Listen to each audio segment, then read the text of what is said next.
This is Salon Privé at Syon Park near Ealing. It might look like an English garden party, but in fact it's one of the world's most important petrol fests, where supercars rub bonnets with hypercars and some of the most beautiful vintage four-wheelers you're ever going to see. Now I'm wearing my bike shed tweed suit, but also I'm sporting a little tie. That's because today is seriously posh. Salon Privé started in 2005 and today attracts 5,500 people over 3 days. Day tickets cost 245 quid a pop, but you can pile your plate high with lobster and wash it down with as much champagne as you want, so it's a bargain of sorts. Well, Salon Privé has always been about excellence, but mainly in cars.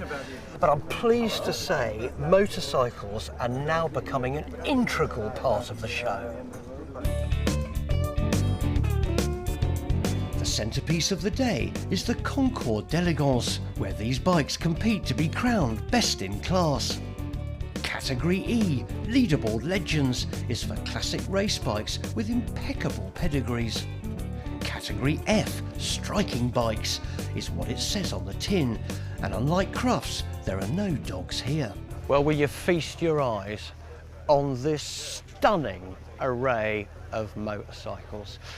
Now, for the judge, he's got to decide who wins best in show. That would be a nightmare. It's even more of a nightmare because I'm one of them.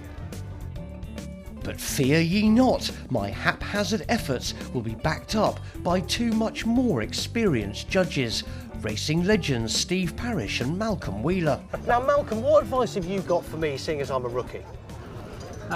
Don't take any notice of what Steve says and just listen to me. Oh dear. See, it's already started. You were saying we haven't come to blows yet, but there could be an arm wrestling competition going on up there afterwards. I've always quite fancied a wrestle, but not with you. No, I will cheat. No, in fact, Malcolm and I have been here 3 years, and we generally ended up with the same decisions. There's not really been any major issues. We're the only motorcycle judges that have been invited back more than once. Yeah, and if you get rid of us, we won't talk to you again. Well, I'm here actually to, basically turn over a new leaf. Let us go. Let you down gently. So you better well enjoy it, boys, okay? Because it's your last time. While Steve and Malcolm check out the racing bikes, I focus initially on the striking bikes. And believe you me, there's plenty to choose from. From this steampunk chopper from Paul Beamish's Crazy Horse workshop, to this unlikely collision between a Norton featherbed chassis and twin Reliant Robin engines. With these striking bikes, it has to be the wow factor. I have to look at that bike and go, that thing does something to my soul. One of my favourites is Alan Millard's astonishing attempt to build a bike, I kid you not, around an 8-litre V10 Dodge Viper engine. There are some bikes that frighten me to ride, yeah. But just on that, my God, that is a brute, isn't it? You've got to What's be it like? Totally strict with the throttle, basically. It's so easy to give it a little blip. A little blip's 130 from 70 in like 2 seconds. So you've got to be really strict, and when people say give it a bit, you don't, otherwise you get nicked. Alec and Rafe's Typhoon is an off-the-wall attempt to turn a Ducati 900 SS into a 1920s style board tracker. We try as much as we can to make sure that every single detail is accounted for. So you can literally look as close as you want to the bike and you won't see anything that hasn't been thought about. What has sort of brought you two so early in life into designing these bikes? A breath of fresh air within the custom scene is what I think I was going for, and then Rafe came on board and he had a very similar mindset with what we're creating. With the racing bikes, we judge them on their racing pedigree and their condition. Entrants range from this 1961 Rickman Matisse to this Matchless, which won the Argentinian GP in 1962, to this rare 50cc item that is still racing today.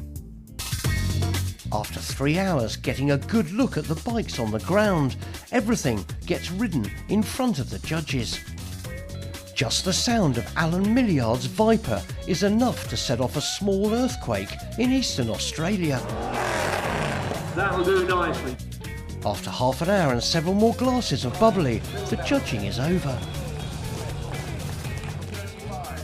The Rickman Matisse won the race bike category. And even better, Don and Derek Rickman both turned up. We were very honoured. It's still an icon and people want to see it.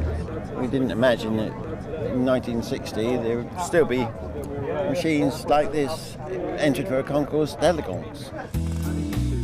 At the other end of the age scale, I'm very pleased to say that Alec and Rafe's Typhoon won the award for most striking bike. Like Cinderella, it's time for me to leave the ball and swap my tweeds for my leathers. But what a fantastic day out, and unlike most English garden parties, it didn't even rain.